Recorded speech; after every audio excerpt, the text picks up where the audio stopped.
So today's episode of Street Food is the Taiyaki, and it is dedicated to Gran Torino, but we are doing this in the street food style because that's how I was reminded of making these Taiyaki. Plus, you know, they're waffles. It's a fish waffle. Now, before we can have some fun with some waffles, we do need to focus on the filling, and primarily it's going to be red bean or adzuki filling. We've made this filling in the past for the harina souffle pancake recipe, so if you want to use that, feel free. If not, we're going to make a very simple version of it right now. The biggest thing is to make sure you have your beans soaked overnight. Now, if you don't have access to dried beans, never fear. I got you covered.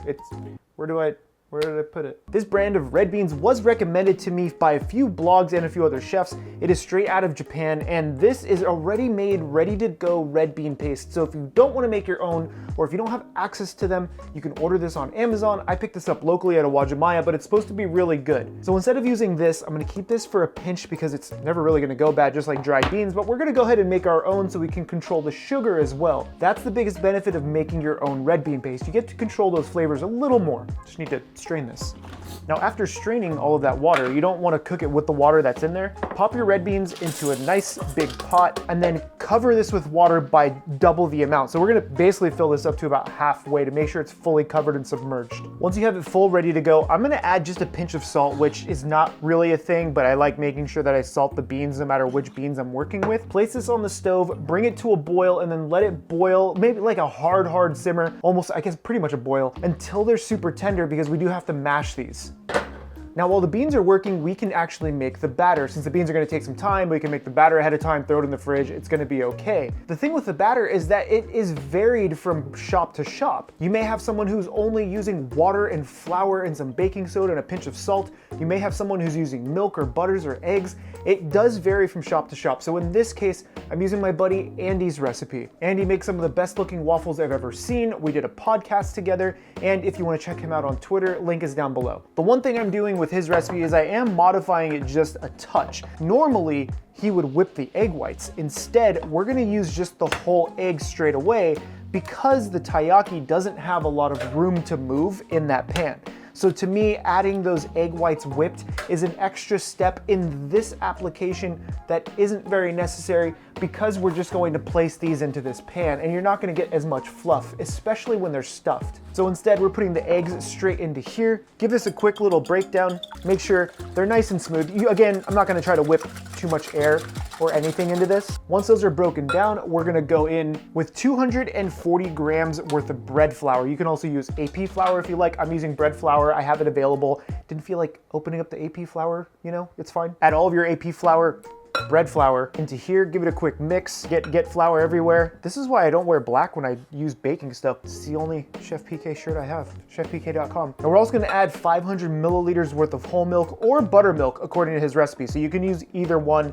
I'm going with whole milk on mine. Give this a quick mix. I'm just trying to make sure that the flour isn't really sticking anywhere. Next is 2 grams worth of baking soda. Now, I'm not using baking powder, I'm using baking soda because most of the taiyaki recipes I had seen didn't use baking powder, just baking soda because I don't think they're supposed to have a ton of fluff to them, so I'm only using the soda. After that, we're doing 30 grams worth of sugar. Again, you can adjust the sugar. You do need a bit of sugar. It gives it a nice color as well, you know, some sweetness to it.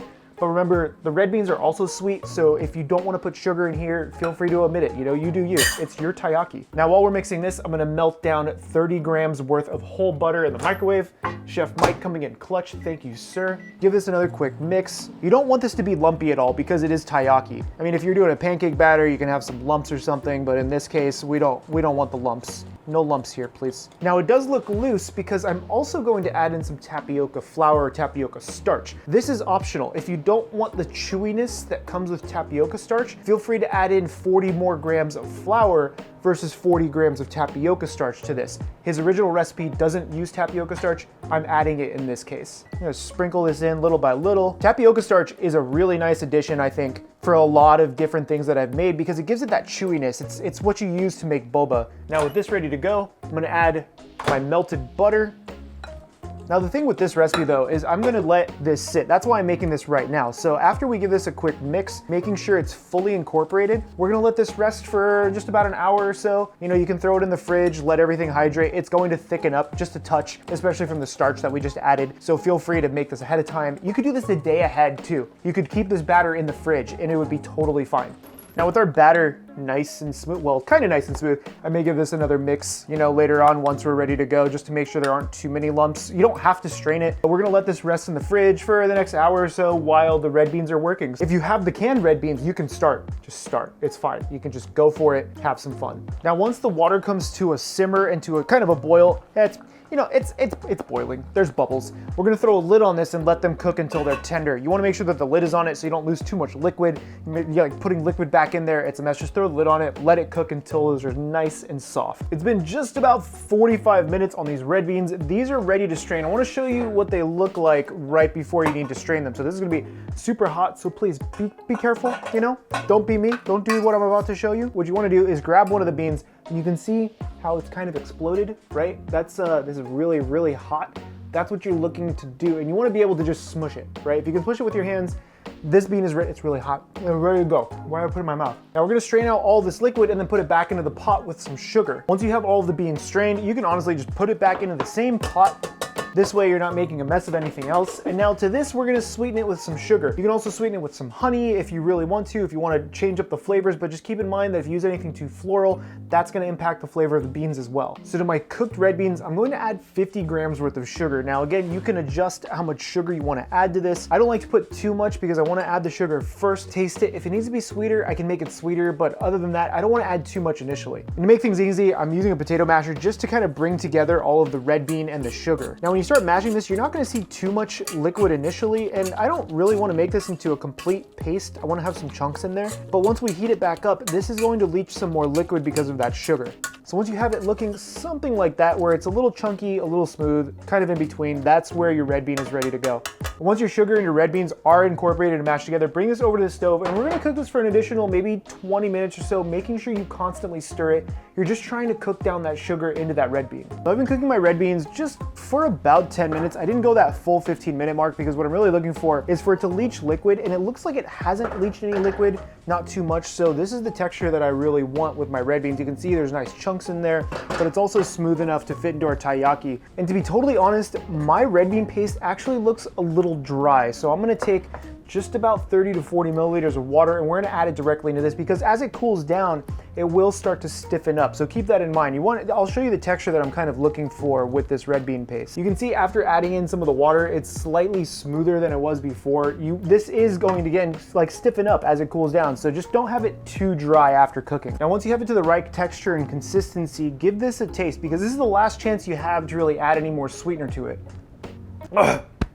Red bean in the throat. For me, this is the perfect amount of sweetness with that 50 grams of sugar to the 300 grams of beans, but normally it is a lot more sweet than how I have made it, so feel free to adjust that like we said earlier. And to cool this down, I'm just using a small sheet tray. You can use a plate or whatever else you really have. Place this right onto here, and we're gonna cool this down to room temperature first for about an hour and then throw it in the fridge to cool down completely.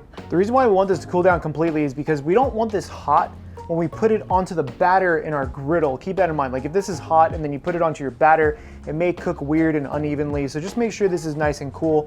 And again, you can even use this from like the next day. So you can cool this down and just have it tomorrow if you really wanted to. So I'm gonna pop this in the fridge until it's cold, and then we're finally going to be making our taiyaki. So it's been a few hours and all of my beans have cooled down. I consolidated them to this little container and I consolidated my batter to the similar container.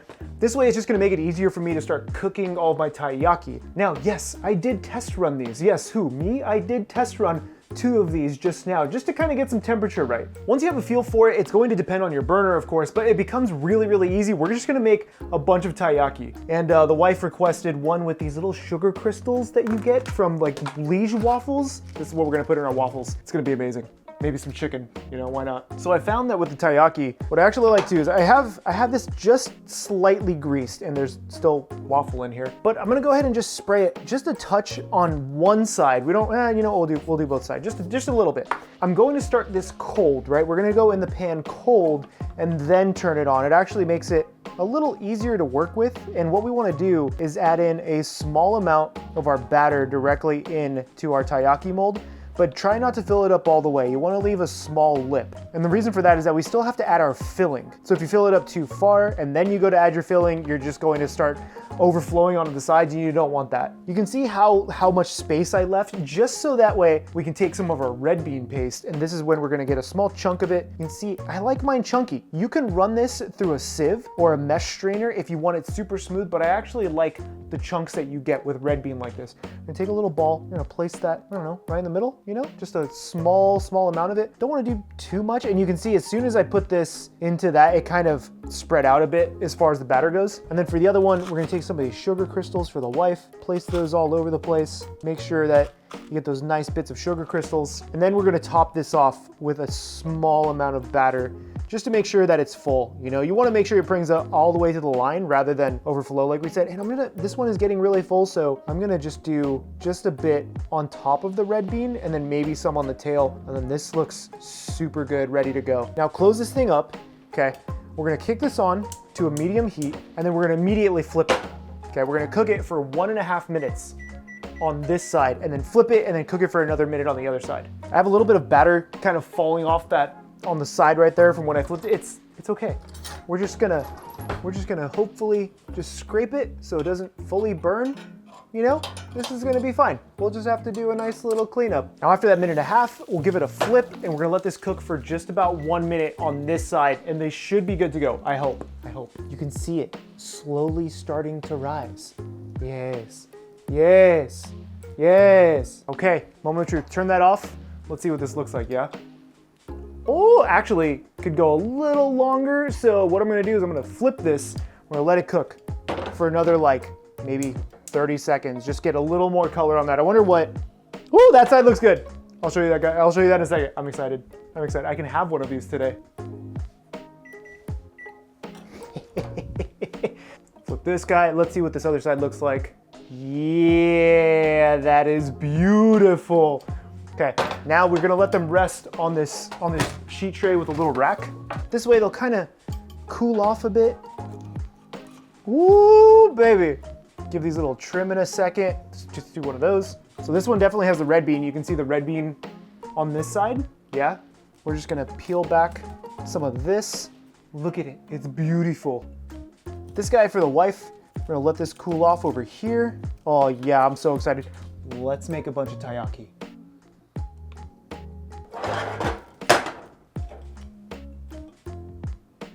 But what if we use this chicken taco stuff I made for dinner? Did someone say chicken and waffles? I did.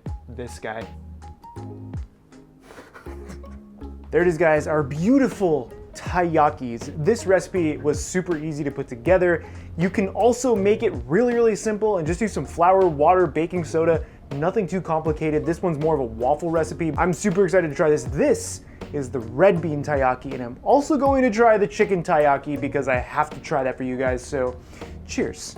Let's see what this pull looks like. Look at the chew. I can already tell. Oh, I'm so excited.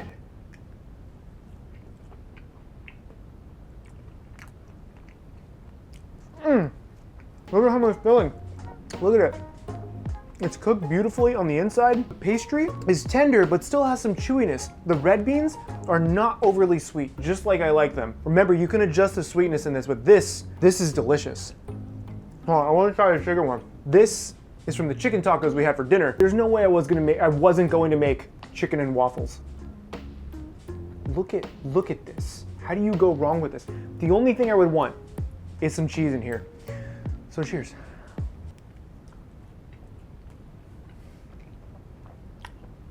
All right, this is a winner. A little bit of chicken in there, throw some cheese in there. The only thing more fantastic than this is CHEFPK.com, where you can pick up this recipe and a bunch of merch to support the channel directly, or over on Patreon. My name is Chef PK. This is Street Food. Get subscribed, and remember, keep playing with your food. Ooh, I could eat a lot of these ones. Lucian, do you want some waffle?